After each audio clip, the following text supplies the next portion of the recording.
You're listening to The Big Picture with Edwin Eisendrath on WCPT 820. Okay, everybody, I'm back and joined by Dave Roberts, who is, excuse me for 1 second. Hey, Paul, I'd rather not hear any of that than the echo I'm getting. Okay, thanks. Dave is, of course, the author of the immensely well-informed podcast and newsletter called Volts that focuses on clean energy and politics. He's been at this for, I'm sorry, Dave, heading towards 20 years. Time isn't your fault. Yet, but heading there. And his work explains, look, not only the really amazing things that are still happening in clean energy, but the connection between, energy policy, society, and politics. It's fabulous work. I urge you to listen to his podcasts and read his stuff. Follow him on social media too. Well, Dave, welcome back. How are you holding Hello up? there. Yeah. I guess let's do this because I think we all need it. Because you've spent a lot of time talking with people in the clean energy world, in the climate change world. And most of the time you're talking to them about stuff that works, the interesting and promising technology and financing things that are happening out there that can really make for a clean energy, for any future, for the rest of us. Would you take a little time and talk about the most interesting and exciting things you see out there? Sure. Let's be positive for a bit. Sure. I mean, well, what's happening in my world, I guess, is just a kind of a more extreme and theatrical version of kind of what's been happening for a while, which is that the world of people in business and technology is heading off in one direction, and in the world of politics and Trump and all of that is just heading off in another direction, and they have increasingly little to do with one another, basically. Yeah. So I would just say, I mean, the most interesting stuff going on right now in my world is pretty simple. Electricity demand is rising after 15 years or so of basically flat demand. It is now heading up pretty quickly, and projections are it's just going to go up and up and up and up, mainly in the short term because of all these data centers that want to get online. But then coming in behind that is the electrification of vehicles, the electrification of home heating and cooling, the electrification of everything eventually. So there's just going to be more and more electricity. So the use of electricity is rising and electricity prices are rising. Electricity demand is rising and electricity prices are rising. And so everybody's sort of scrambling for the first time in like 20 years. Basically, the entire system needs more.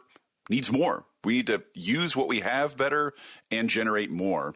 And so the interesting thing is, if you just go to the prejudices of sort of the old men running these institutions, they probably all love fossil fuels in their hearts. But the fact is, if you want power or capacity on the grid and you want it quickly, the very fastest thing you can do is what's called a virtual power plant, which is just stringing together the sort of spare capacity that already exists in residences and businesses and just coordinating all that capacity as a block, as a single thing called a virtual power plant.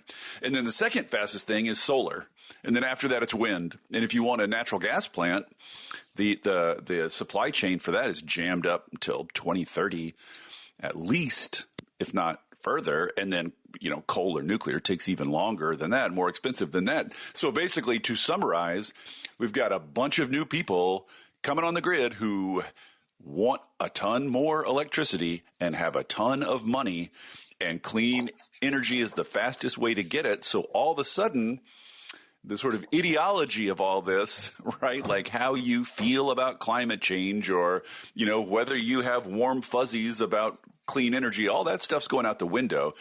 It's big bags of money that need power quickly. And there's the way to get power quickly is the clean stuff. So, that is a dynamic that Trump and his minions can't really do anything about. There's no love chance that. of that changing anytime soon. That is fabulous. And I even think that the bottlenecks of now rapidly increasing demand is going to make people rethink something that I know you have talked about with me before, the grid itself, to make it more efficient. It's forcing the issue. Basically, for the last 15 years, the people who love clean energy, every bit of, if demand is flat, then every little bit of clean energy you put on the grid, you have to take something else off. And so the last 15 years have been sort of a fight of trying to sort of push new clean energy on the grid and pull coal plants off, basically. Yeah. And that's a difficult fight. But when everybody needs more, it gets a lot easier. So a lot of the problems that we've been banging our head on for 15 years, all of a sudden, people with giant bags of money want those problems solved. And so all of a sudden, people are paying attention and trying to solve them. Yeah. And the issues with getting everybody more electricity is a problem of both generating more power and transmitting it and getting it to people. Yes, coordinating it. There's the supply side, the generating it, and there's the demand side. And what people have been saying in my world for years and years is there's so much room on the demand side. There's so much to be done. There's so much more we could do on the demand side than we're doing. So, for instance, we have a giant.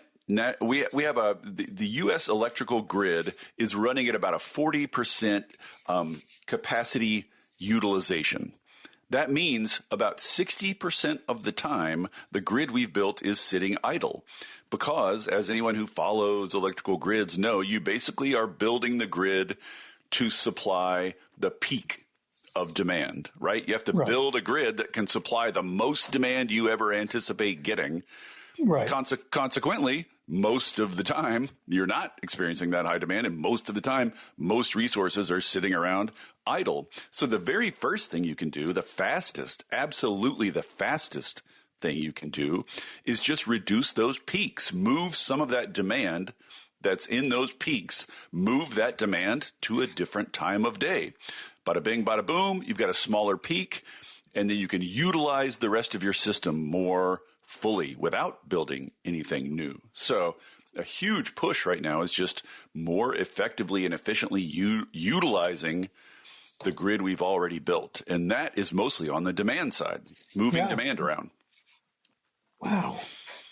So I mean, this is all, it doesn't reduce the carbon emissions because, again, now we're just adding on top of what's already there. We're not subtracting any of this stuff. Well, there are coal plants retiring. I mean, coal has been declining. I mean, what's happening right now? It's too expensive. The big issue right now. So these hyperscalers, these data centers showing up and wanting more demand. This is sort of everybody involved in the electricity industry views this as like, this is my opportunity, including the coal people. And this is why the sort of Trumpies are making a big push for coal right now. Like, we can't retire any more coal plants when we need power so badly. So they're trying to use this as an opportunity to keep coal plants open. But the problem is utilities know already, the cat's out of the bag. Utilities already know that building a new solar plant is cheaper than running an existing coal plant. Like, the economics are what they are. So that's just like putting your paddles on a corpse and trying to shock it to life. So it's not going to work. A couple of coal plants might be kept open a little longer than they otherwise would have, but they are being taken off the grid. But the larger question you're addressing, this is something that a lot of people have come along lately and tried to say the energy transition is not actually happening. What we're having is merely an energy addition, right? We're still burning just as much coal, still burning just as much natural gas, oil. We're just adding a bunch of clean energy on top. And that is nonsense. It's a nonsense. It's just a nonsense. I mean, if you start adding clean stuff, you have to go through addition before you get to substitution. That's just math. You can't skip straight to substitution. First, you have to eat up the new demand. And that's what's happening now, not just here, but around the world. Clean energy is supplying all the new demand, or almost all the new demand, almost everywhere. And ask anybody in the business world, is there a difference between a giant global fossil fuel industry that is growing and projected to grow for decades to come versus a giant global fossil fuel industry that has plateaued? And everyone knows it's plateaued, and there's no chance of it going back up. The only question is how long the plateau is before they start declining. That is a very different financial outlook than growth. Wanted to talk to you even if the absolute size is exactly the same. It makes a big difference whether you're growing or stagnating. Well, you and I talked about this once before, but it bears repeating for the people who are listening. You taught me this. China doesn't have any oil. So they're not going to be in the oil business, and they have a national imperative to find an alternative energy. Because and that's true of, I think, something I'm pulling this number out of my brain, so don't hold me to this, but I think that's true of something like 80% of countries in the world. It's a relatively small minority of countries that are producing the oil. Everybody else has all the incentive in the world to get off it, right? It only is benefiting a handful of countries. Right. Once they do, then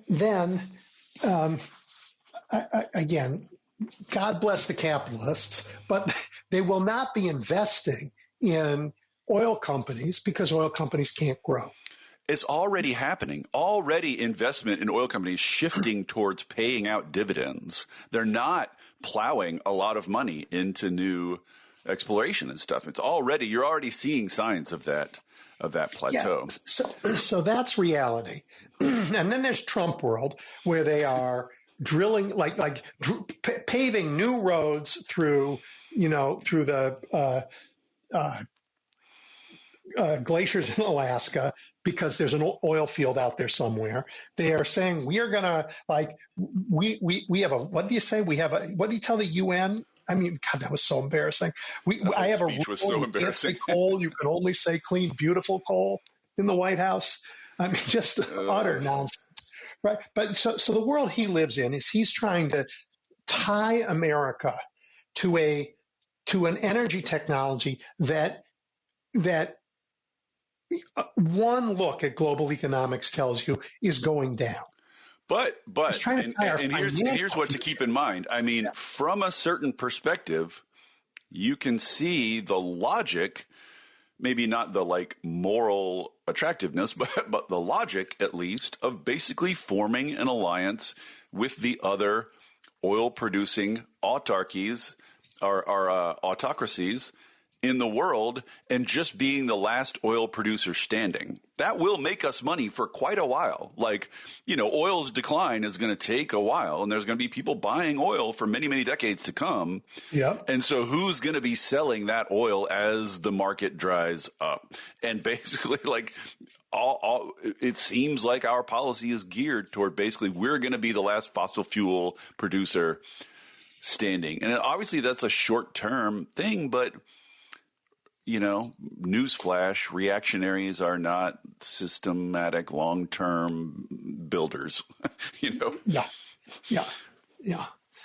Well, let me throw one other, while we're being positive, I've got one other positive thing to say, and maybe this is something we discussed last time too, but every day this story gets bigger and more exciting. So I did a podcast a few months ago with some guys from Pakistan. So in the last, I think 2 to 3 years, Pakistan has imported enough solar panels from China to supply 40% of its total electrical load. And that's in 2 years. And this, no one did this on purpose, including the government of Pakistan or the government of China. It's just, they're the cheap panels. We need power. We bought them. This is a 100% bottom-up, spontaneous spreading of clean energy in Pakistan. And that same thing is happening in, Vietnam, Poland, Uruguay, all these sort of like, the conventional wisdom has been like, oh, China is electrifying, but that's just a China story. Like the other developing countries, your Vietnams and all those, they're going to have to go through the same thing China went through, which is a coal-led development process. But it's beginning to really look like they're going to leapfrog, like people have been talking about for decades. It really is beginning to look like they're going to skip straight to clean energy. And there's nothing in the way of that. Like panels are just getting cheaper. Batteries are just getting cheaper. China has massive manufacturing overcapacity at the moment. So it's producing like way more than the market really needs. So there's just tons of excess cheap solar panels flying around, and the developing countries are hoovering them up. So, and that is, again, to emphasize, 100% bottom-up, spontaneous, democratic, not led by governments, not led by any powerful people with money. That is smallholders improving their own lot the way they know how. And then you're going to start to see something that we've been, people in my world have been thinking and talking and wondering about for ages, which is, what does it look like for a clean grid to grow from the bottom up? You start with sort of individual solar panel and battery systems. They connect to one another. Then you have a village microgrid. Then the village microgrid connects to the other village microgrid. Do you know what I mean? Like, what does it look like for a grid to grow from the ground up? And we're actually going to get to see it. And it's happening. And like everything else in this world, happening way faster than anyone anticipated. Yeah. I mean, I have so many thoughts about that. One of them is that this is a cautionary tale for young people on the left who hate capitalism. Right? Because it turns out that the market is an enormously powerful force. And in this case is what is going to push clean energy faster than almost any policy decisions the government makes, almost. Yes, people want what's best for themselves, right? That's all you need. And cheapest. That's the only motive force you need behind all this. And that will do the rest. Yeah. Wow. All right. Well, there was a time, fleeting, when the United States, after the Inflation Reduction Act, was actually leading this change in the world. Because we did that, because we created so many incentives. I'm not sure I would go that far. What the IRA was, represented us desperately trying to catch up, not us leading. It's us trying to catch up with China. But I thought you told me at the time that because we were doing that as big as we were, there were changes you saw in Australia that were related to that. That it was catalyzing change everywhere. At any rate, it doesn't matter because it isn't happening anymore. But that change that it catalyzed is happening. I mean, make no mistake, no other country is looking at this saying, oh, maybe we should do that. You know what I mean? Like, it's not an ambiguous situation. Everybody knows this is frickin' stupid what we're doing. I would even venture to say that most of the people in the government know it's stupid. It's just Trump. It's just Trump. So, nobody's going to follow us down this path. All we're doing is surrendering opportunities for leadership. We're just surrendering a place in this race. We're just, one of the things I was trying to do was say sort of like China's lead on solar panels and EVs. Solar panels is it's so distant at this point. We need to create our own manufacturing for solar panels, for EVs, and we need to start focusing on technologies where China has not yet dominated, and maybe get our beaks wet, get in there, pioneer something of our own. So we were looking at different battery chemistries and, heavy industry stuff to help heavy industry. We were plowing money into that stuff, a space in this energy transition that we could have owned and nominated, a place in that ecosystem, in that international business ecosystem for us. We're not doing that now. And what's hilarious is that like so many people, the U.S. information ecosystem, not to return to my familiar theme, the U.S. information ecosystem is so broken and dysfunctional that so many people didn't even know any of this was happening. And so what you see now with Trump sort of doing his theatrical destruction of all this is a lot of people sort of tuning in for the first time and wandering in and sort of saying, you know what we need to do is really think about how can we pull some manufacturing back into our country? How can we start innovating on these clean technologies? I was like, hello, everyone. Welcome. We were doing that. We had a bill for that. Yeah. We were doing that. And then it just got blown up. Thanks for joining the party. But like everything that everyone is saying now that we should do, I'm like, that's what Ira was doing. Look, we had this discussion. You weren't paying attention, but we had this discussion, and we figured out the answer, and we did it. And you didn't pay attention, and you didn't defend it, and now it's blown up, and now we just have to sort of piece it back together again, and we're all just that much further behind. Or just watch the rest of the world do it without us. That's what Trump wants us to do, clearly. So I just want to know, did you catch that speech at the UN? I am physically incapable of watching that man talk for more than a few seconds at a time. It's a flaw. I have some sort of affective. I just can't. It literally hurts me. So I've read a bunch of excerpts and I've seen a bunch of excerpts. I can't. I literally just can't do it. Same with like Stephen Miller. All these guys Vance. Watching him talk makes me feel like there are fire ants crawling on my skin. I can't even describe it. He's one of the most like viscerally, I feel the same way. Interpersonally repulsive human beings. Never mind politics. I couldn't watch him talk about like a neighborhood meeting. You know what I mean? I couldn't watch him. I couldn't watch him read the phone book. It's just he's just so. All of them are so like. Dating yourself there with phone book. Anyway, phone book. Remember those? Yeah. So but I know what he said, and they're laughing at him.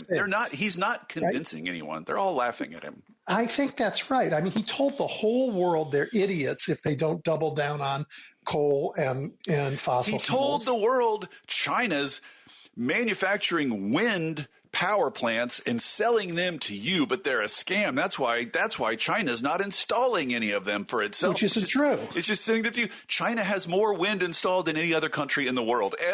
That's not a secret. Everyone in that room knows that. Everyone in that room knows that Trump is lost in a tiny bubble of right-wing media and sycophants and literally does not know what's going on in the world. Like that's sort of peaked out a few. Like remember when he called the Portland mayor and he's like, it's apocalyptic in Portland. I've got to send troops. And the mayor of Portland was like, sir, no, it's fine. We're fine here. Everything's fine, sir. And he's like, and I remember reading this in the transcript. He's like, well, if that's true, then what are all these videos I've been watching? Like you could just for a brief second, you saw him like, wait a minute, like what I'm watching on my TV, are you telling me maybe that's not real? That's but it like, of course it just like drifted away as fast as it came, but like you can see like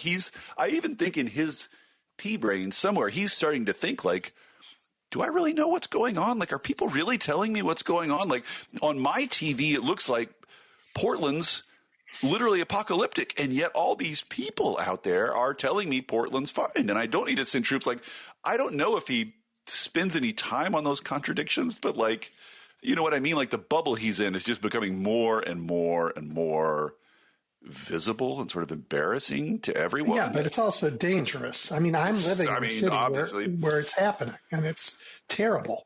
People are being hurt. They're really being hurt. One person was killed. People end up in the hospital all the time. They are going to kill someone on video.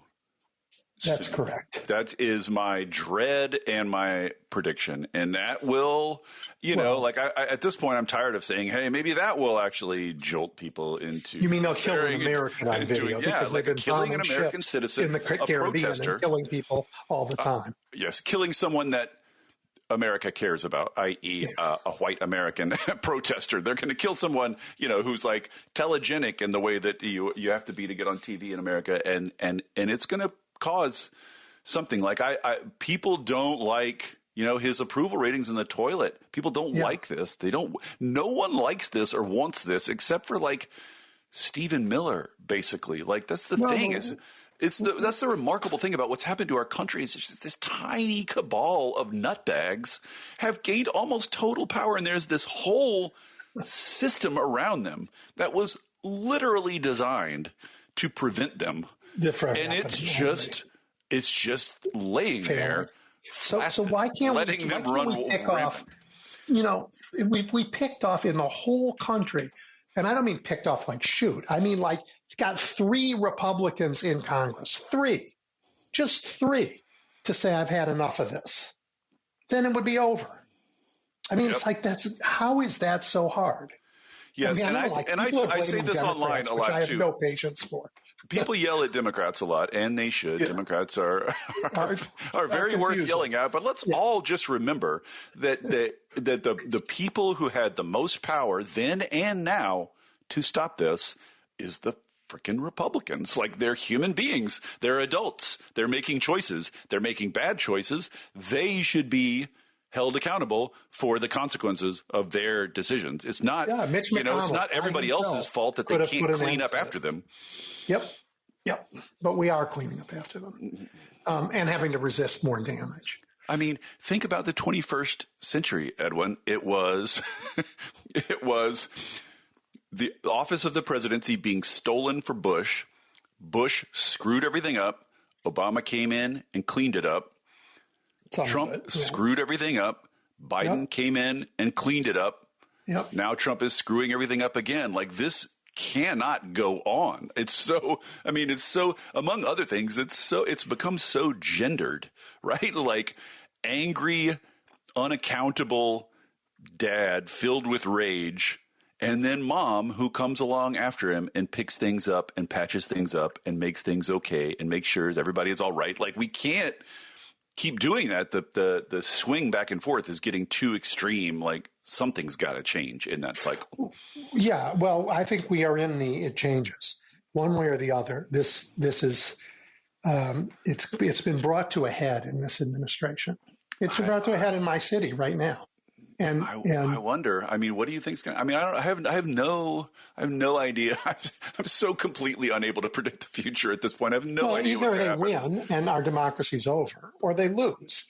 And when they lose, then when Democrats come back, they can't say status quo ante is fine. But this is the thing: is like, look around at the Democrats. Like, who?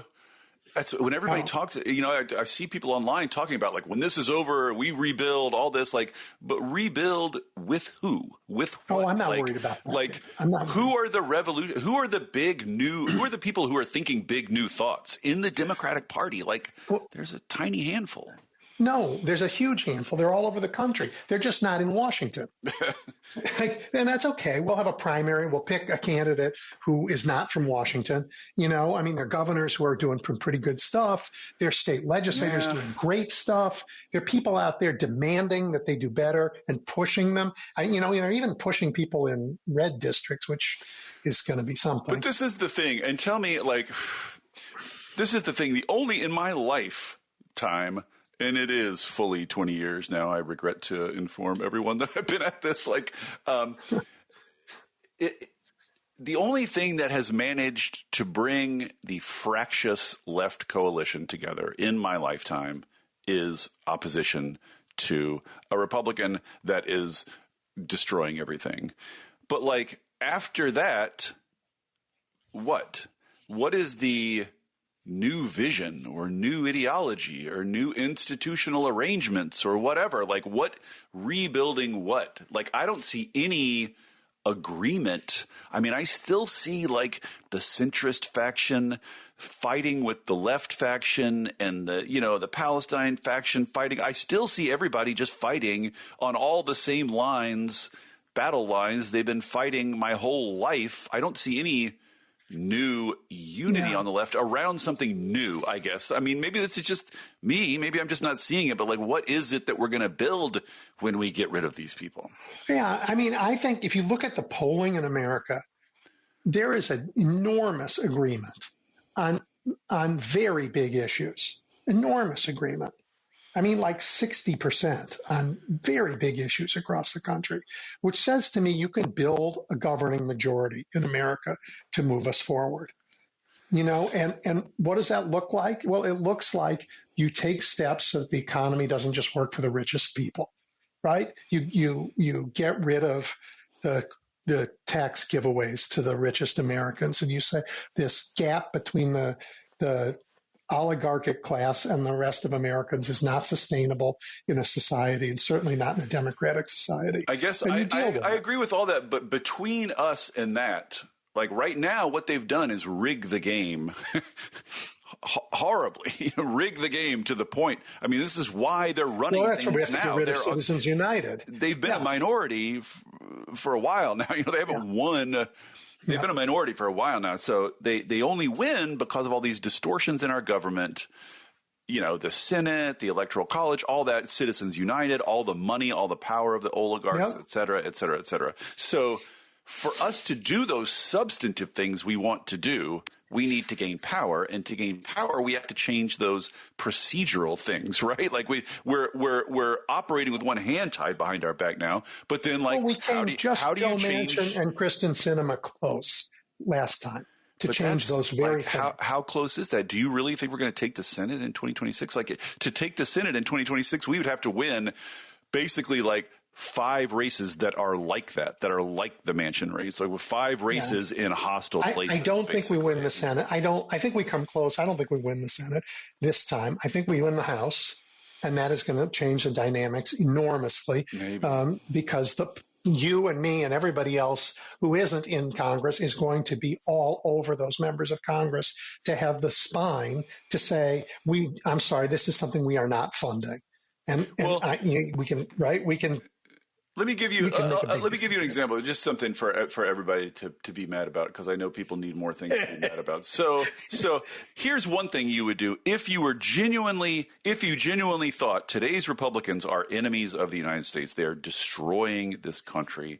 The most important thing in the world is to stop them, to win back office and stop this from happening. So like one of the things you could do, like California, our biggest blue state, is losing people to Texas, our biggest red state, meaning every single person that leaves California and goes to Texas reduces California's power in Congress and increases Texas's power in Congress. Right now, we're on track to lose 2 congressional seats from California because people are leaving because they won't build housing. And so there's a giant, big housing bill that the legislature just passed. It's a miracle, SB 79. It is a miracle bill that these people have been fighting tooth and nail for decades. Yes, and the governor has not put his sitting on the governor's it desk, and he's getting cold feet. If we can't stand up to our own NIMBYs,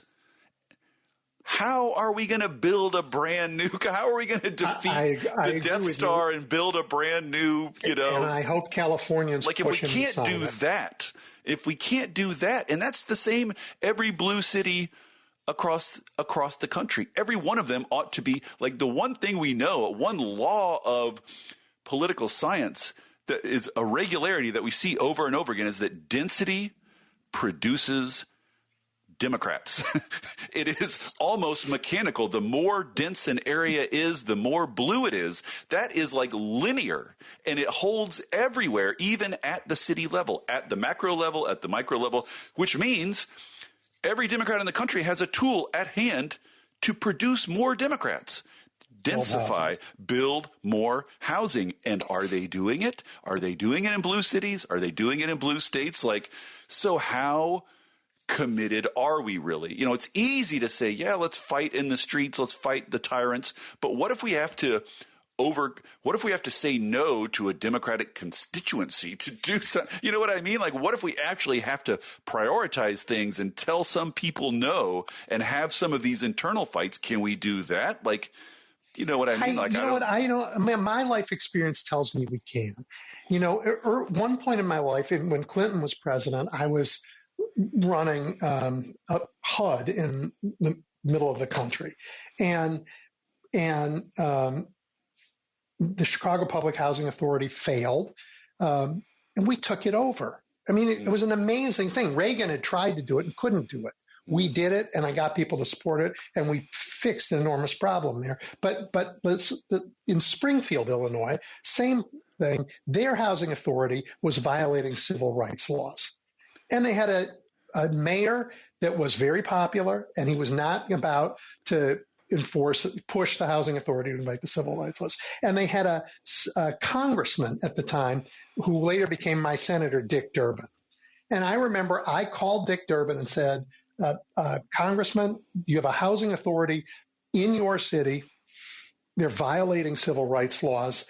And I have tried to get their board to do the right thing. And I have the authority to step in and take over the running of that in order to enforce civil rights laws in Springfield, Illinois.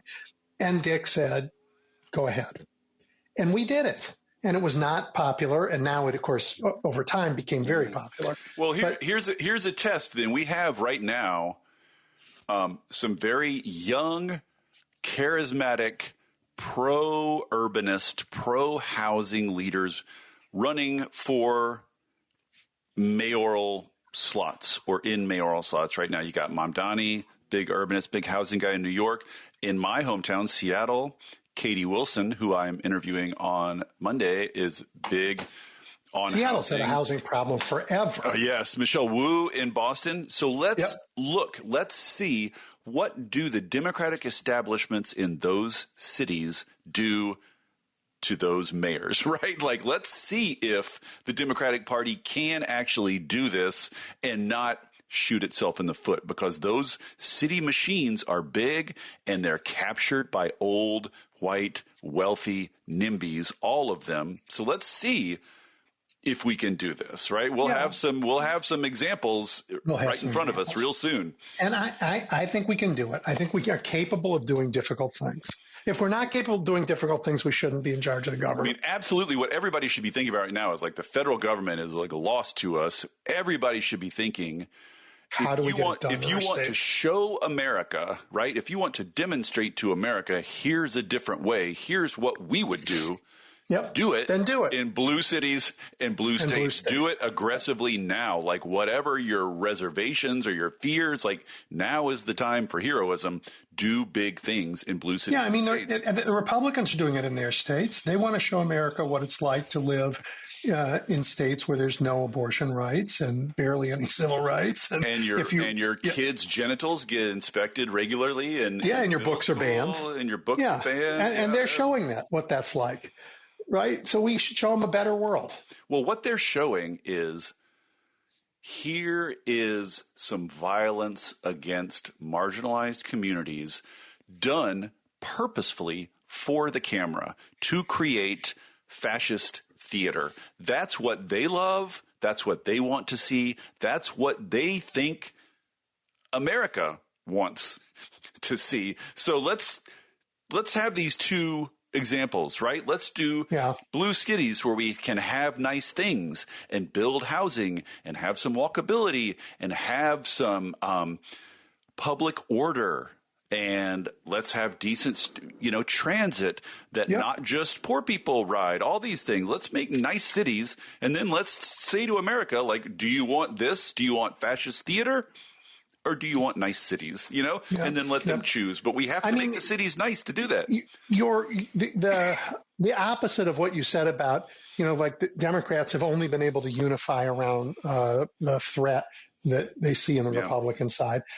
I mean, that's sort of true of all Americans, because the Republicans aren't unified around any ideas except that they hate whatever they think the left is, and that seems to change depending on the week. I mean, but that's intrinsic. That's intrinsic to reactionary. I mean, that's intrinsic to their psychology, to their group psychology. Like, we actually want things. We actually want to improve people's lives. So our job is much, much, much more difficult.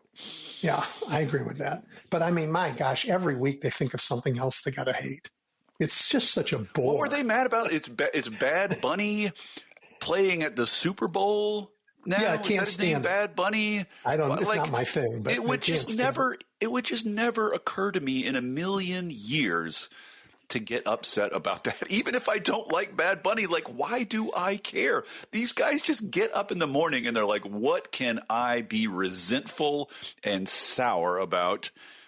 Because that's particularly how if I can get blame clicks. the left for it. That's right? how I get clicked. That's how I survive in this ecosystem. Is I need to be more outraged and angry than the next guy. That's how I get clicks. And so they're all competing to be the grumpiest, crabbiest, most resentful, most sour pinched. Just like, it's amazing to me that people want to wallow in that all day long, every day. Like, people just sit over there in that stew all day long, day after day, just angry and bitter. I'm just like, what is attractive about that?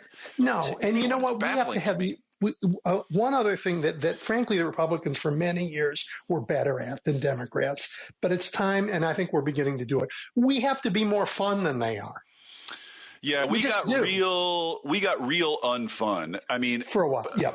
I will say part of it was we got unfun. Part of it was there was a giant media machine built to characterize us in the least flattering conceivable way, and that media machine has eaten all the rest of media, so that's all there is left. So, like, you know, how much of it is real and how much of it is caricature that they've drawn, we can argue about. But it's certainly the impression of the Democratic Party in the last 5 years or so is they're scolds, they're lecturing you, they want you to use just the right language and say just the right things. And, yeah, we need to bust that up. I love Mom Donnie. Like, watch Mom Donnie. He's having fun, right? He's having fun. It radiates off him. Like, show me a right winger who looks like they're enjoying themselves at any moment, like, unless they are like in the midst of physically beating on a brown person. I never see them happy. No, happy. It's just like, yes, I would love us. But I would like it if the Democratic leadership of New York would endorse the Democratic primary. That would be awesome. Wouldn't that be great? It's like we want what we need. The new Democratic Party. What we need is a focus on affordability, a focus on kitchen table issues. Someone who's charismatic and close to the people and knows how to talk like a real person. And then he comes along, and they're like, "Oh no, not like that. Wait, not a Muslim one. We didn't want a Muslim one, right? Come on." The thing about that, but this is why I'm happy about the Democrats right now, because their leadership, you know what? It doesn't matter. That's not where the party is. The people love that dude. Yep, they do.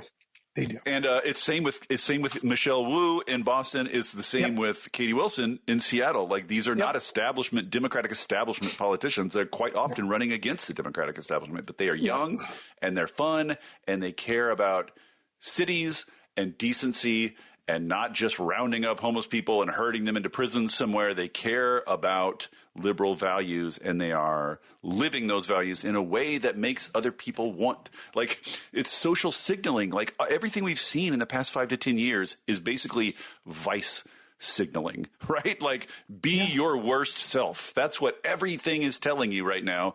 And I just love it that there's some young people coming along in the Democratic coalition who are not just lecturing you to be better or to care more. They're just living it, and they're showing through their charisma and their successes that it's an attractive way to be, right? Like, that's half the battle here, is just like model decency. We need to virtue signal. Like, literally, we need to virtue signal more. Well, that's going to be our last word, Dave, because we ran through the time. Thank you, as always. And particularly for the optimistic look at the time. I tried. Here in Chicago, we need that right now. Yeah. Good luck to you through all the. Yeah. Thank you. Talk to you soon.